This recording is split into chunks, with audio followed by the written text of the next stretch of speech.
material, or norm.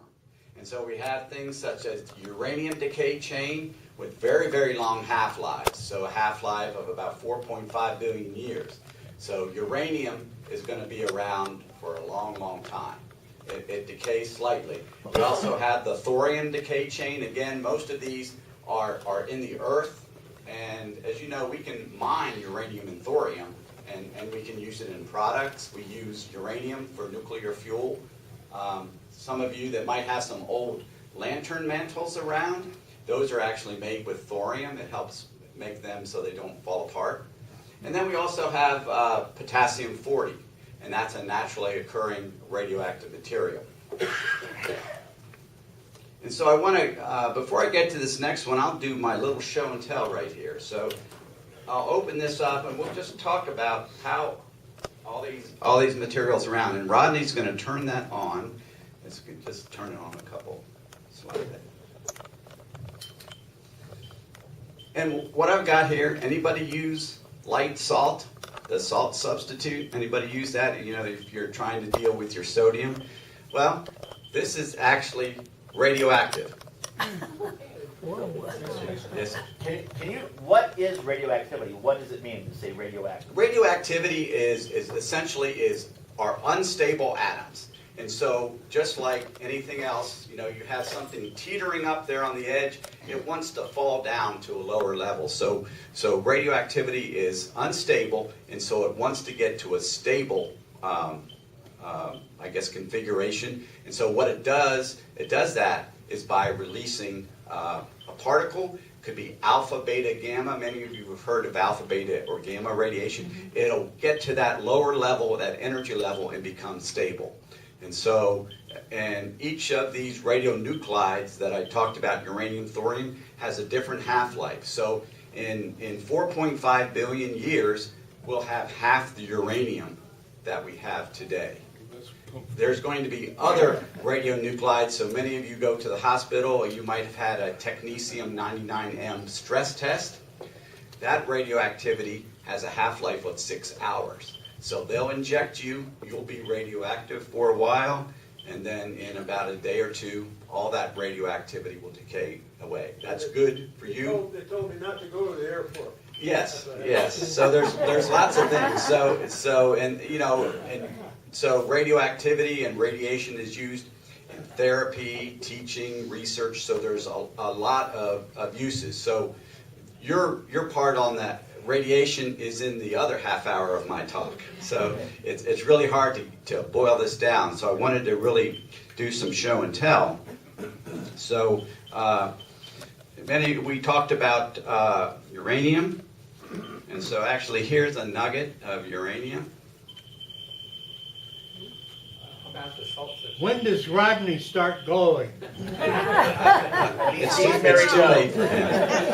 And so here's the salt substitute. The one thing about potassium, only a small percentage of it is radioactive, so I might not be able to even hear it here.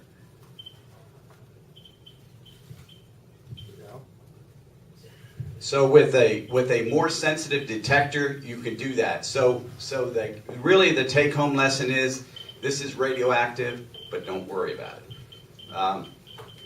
Many of you are familiar with Fiestaware. This is usually the star of the show. What ramifications does that have for us? Well, really the ramification here is don't eat the plate. However, you can serve food on this, and it's not harmful as long as it's not chipped, because there's uranium in the glaze that gives us this orange color. Wow. And so I have a few pieces. I collected. I have it. I'm not worried about it. Is it just that color? Pardon me? Just that color? Where there's some pale colored ones that have uranium, and then also many of you might have a few pieces of Vaseline glass. It's got a little bit of uranium in it. That gives it that nice green color. Again, don't go home and throw them away. You can give them to me if you don't want them. Even if you had a large display, you'd be in great shape. The other thing that maybe some of you might have seen before. These glow-in-the-dark, this is from a World War II airplane, and so it's actually a cylinder temperature, and there was radium painted into the dial so they would glow in the dark. Wow. And so if you are interested in a fascinating book, it's called The Radium Girls, and it's all about the women who painted these dials. And so if you've ever done a little bit of painting, what happens? You paint and the brush becomes sort of the bristles get separated. Well, how do you get the bristles back together? You put it in your mouth. And so those young ladies took in a good bit of radium during their employment, especially during the First World War in that teens and 20s era. So, okay, so I think that's good for show and tell. I have more, but we'll move on a little bit. So here's the radiation exposure across the U.S., this naturally occurring radiation. So you can see the red is the hotter, and so you can see living out in the West. Why is that? Why is the radiation exposure higher? Well, two things. Number one, there's more uranium and thorium in the soil. And number two, you're at a higher altitude. So you have less atmosphere to protect you from those cosmic rays. So if you live down there in the southern coast, Florida, Louisiana, you're at a very low, you're at sea level. And number two, there's not as many radionuclides in the soil.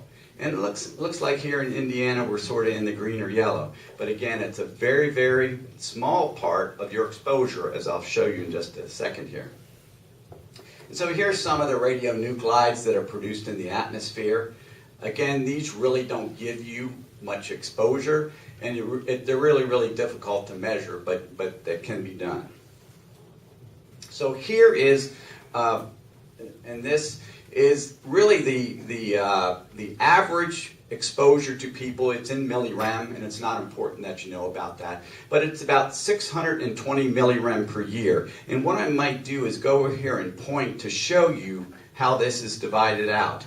So this red is radon and thoron. So somebody asked me earlier about radon. So we get exposure from radon and thoron, background radiation, and you can see all of this here is background, terrestrial, internal background. We all contain radioactive material. We have some of that potassium in us, and we irradiate ourselves and others.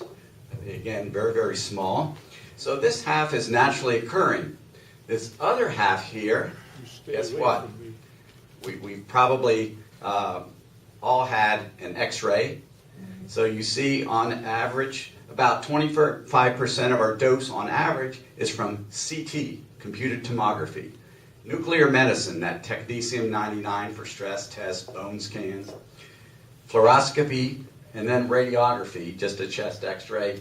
Consumer, so there's still some things that have, consumer products that have radiation in it. So you wonder, where is nuclear power? Everybody sort of says, nuclear power exposes people.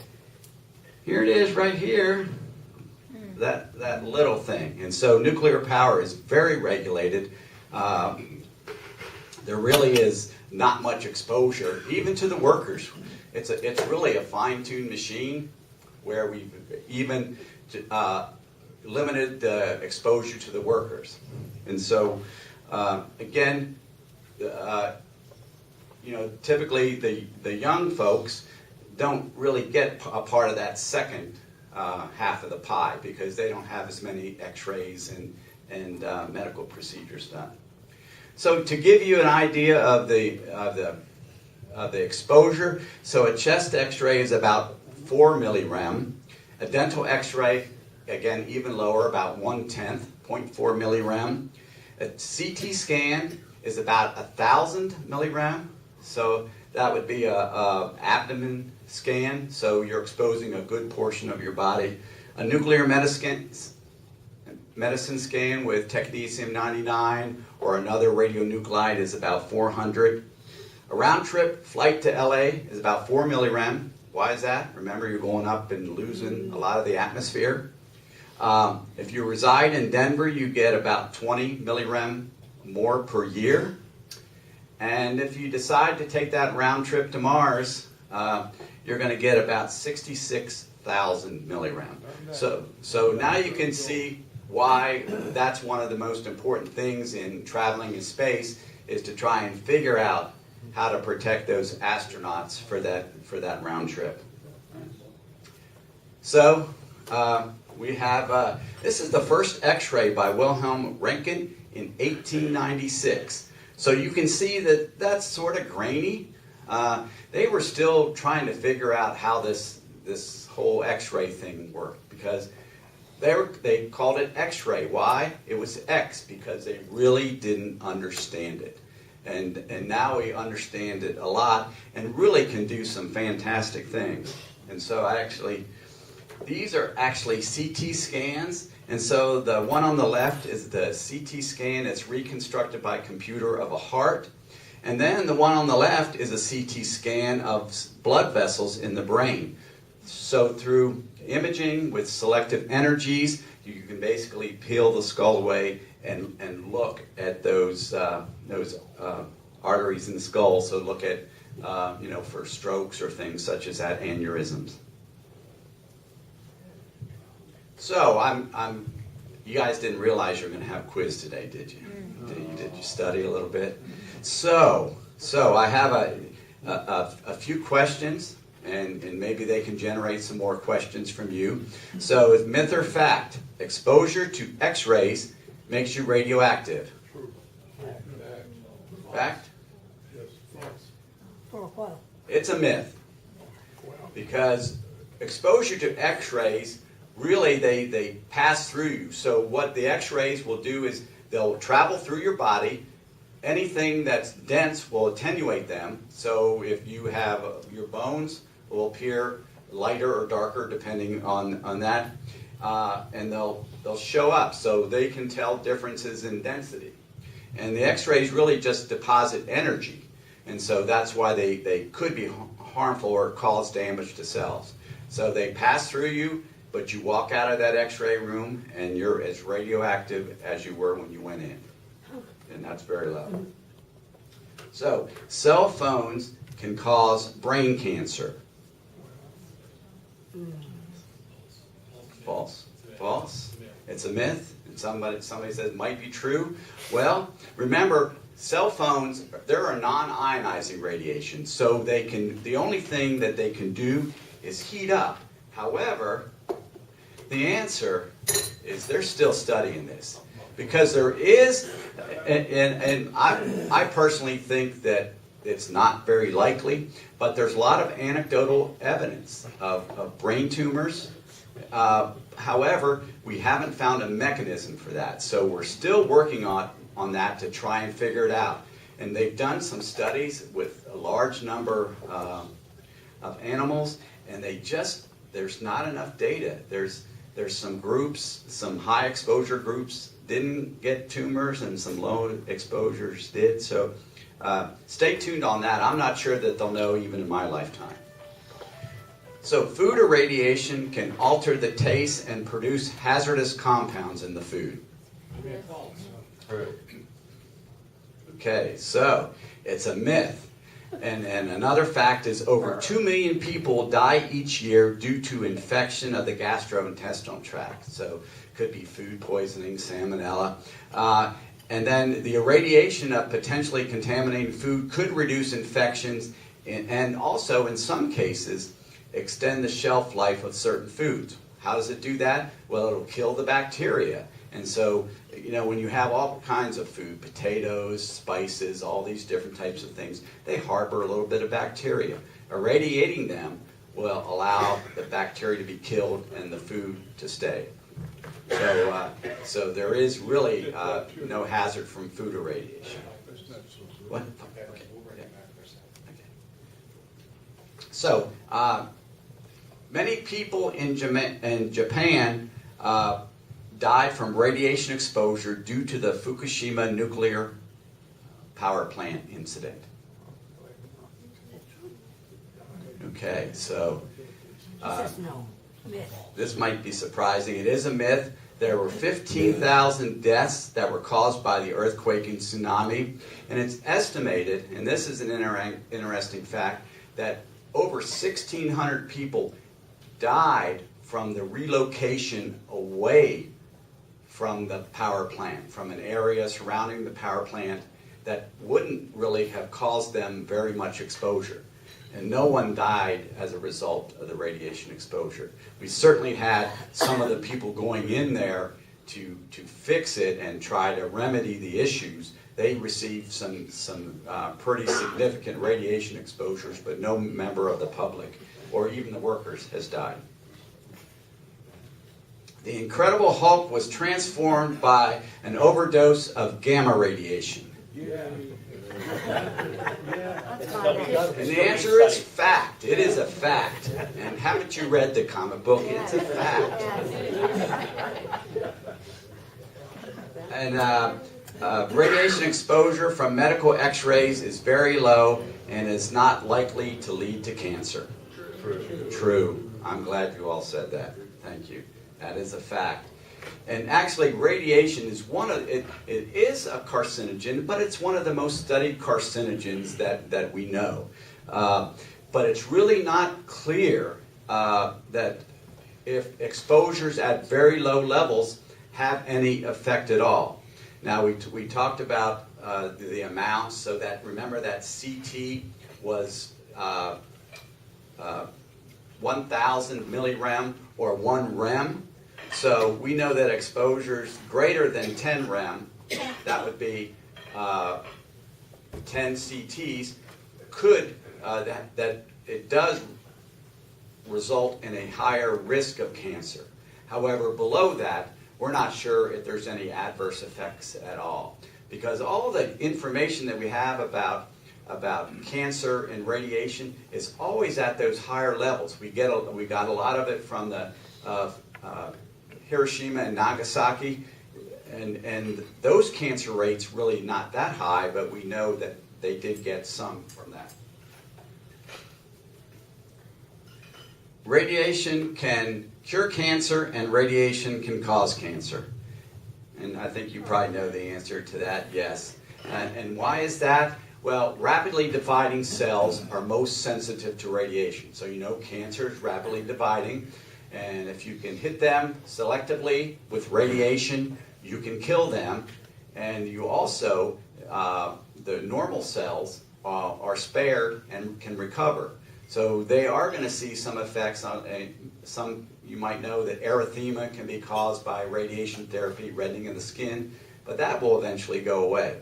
So what we know, rapidly dividing cells, children, and especially fetuses, are very sensitive to radiation. So you see a lot of times when you go into the x-ray room, are you pregnant? Notify the technologist, because they may choose to do a different type of exam.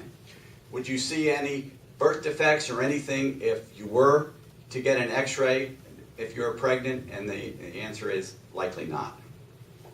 Glad to hear that. So what should I do about my radiation exposure? Well, my thoughts are relax and don't worry. Exposures with x-rays, such as what you want to do is make sure those exposures are necessary. So if you go in and you had a CT last week and another doctor says, well, I think we ought to do a CT, you should say, I had one last week. Do I need another one? Okay? Effects from radiation will likely take a long time. So with an adult population, we're not as worried, because the time from exposure to expression of things such as cancer can take 20, 30, 40 years. I'm more concerned about giving x-rays to children, because they have a long, long time to express that. And then the other thing is just follow your doctor's advice. If he says you really need it, go ahead and get it. And there is more information. It's at www.hps.org. That's the Health Physics Society. So hps.org. A lot of questions and answers. Some of them are very, very similar to what I was saying. At least I hope they are today. And that can give you a lot of information. So I am done. I have a question. Questions? Yes, sir. Some years ago, there were stories about police officers that had these handheld X-ray devices for catching speeders. Yeah. And in between uses, they drive around with those things in their lap. Yeah, those were radar devices, and so again, that's non-ionizing radiation. Radar. Yeah, yeah, and so. Worry about this issue. Yeah, that could be that radar could be high energy, and it could be enough. And really, you're worried about heating of tissues. And so there are two things you worry about exposure to, like cell phones and radar, with the lens of the eye, because it doesn't have a lot of blood flow, and then also the testicles that doesn't have a lot of blood flow in order to cool those tissues. So those are the two tissues at risk when you have exposure to non-ionizing radiation like radar. Yes, ma'am. I have my nails done every 3 weeks, and they put my hand in those drying things, and somebody said there was a lot of radiation too. Yes, there is radiation, but it is UV radiation. It's basically like the sunlight. So it's concentrated. It's a certain wavelength, and that wavelength is probably in the sun as well. And so what they do is the polish or whatever they have on there gets cured faster with that UV irradiation. So really, the risk there is just like with spending a lot of time in the sun, it could be resulting in skin cancer. But it is UV radiation. It's not ionizing radiation that can eject an electron. But I'm guessing that the exposure is so short Yes. that it's not a big deal. 2 minutes. Yeah. Yeah, it's not a big deal. Yes, sir. Thank you. There are people in here who are in my age range, so they probably remember the shoe stores that had the thing where you put your feet in and they That's showed Buster you- Brown. Well, yeah, it showed you how your feet fit in the shoes. But the salesman stood on the other side of that thing about maybe 30 times a day. Yes, and those were fluoroscopes, and so what they would do is show real-time X-ray pictures. So not exactly the best practice. I don't know what the actual exposure was. I would say that it could contribute to someone's development of cancer. The one thing good about that is there's no organs in the feet, and that the radiation decreases by the inverse of the square. So if you double the distance, you decrease the radiation by 1/4. So really, your critical organs, your liver, stomach, and all those other ones are going to be a couple feet away from that. So that was a good thing. You're not going to get any acute effects like skin burns or anything like that. Not a good practice, but even if you were exposed, again, I wouldn't worry too much about it. I think I'll do one more quick one. Your comment about it takes some time for the effects of radiation to go into effect, it reminds me of a student I had in my class. He worked part-time at ACE, and the lady came in about my age, asking for a radon test. He said, "Lady, you don't need that radon test," and they got fired. Yes. Well, again, there is a kernel of truth in there, but really, with real estate transactions anymore, you need the radon test. I can vouch for that. So, Thank you. I'll hang around for a little bit if there are any more questions. Would you like to have him back for round 2 on this? Yeah, in January. Pardon? I need a speaker in January. Okay, well, I'll let you talk. Actually, Jim, thank you so much for doing this. Actually, we have a small gift that we normally like to give to you. However, if I may.